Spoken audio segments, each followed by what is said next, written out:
something about the second of the two pieces of mine that Colleen is about to sing. The one with the text, it's the text, not the music, by Johannes Brahms.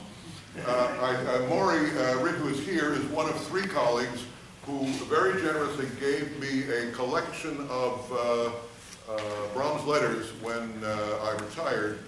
And from the letters, I culled this little thank you note that he sent to his friend Eusebius Mandaszewski after visiting him on the date that is shown here.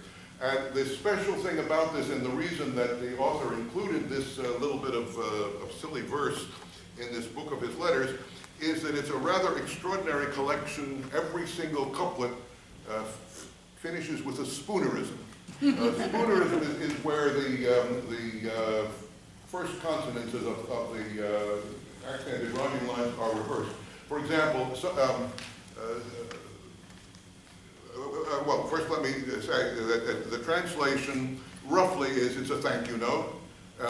It mentions that all of a sudden on the day he visited, the sun came out, and therefore Brahms ruminates, I shouldn't let the weather blind me. Like everything else, it changes.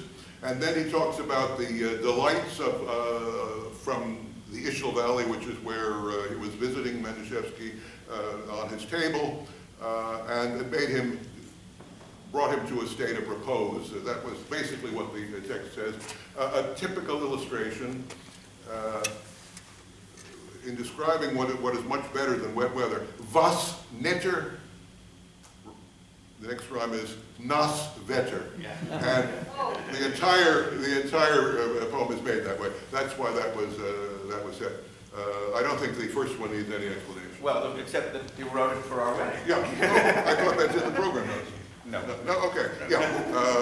Composed for Shakespeare sonnet, composed for not to the marriage of two minds. It was sung at our wedding 15 years ago. We've been together 30 years. It's a long courtship. No wonder those words are so hard to sing.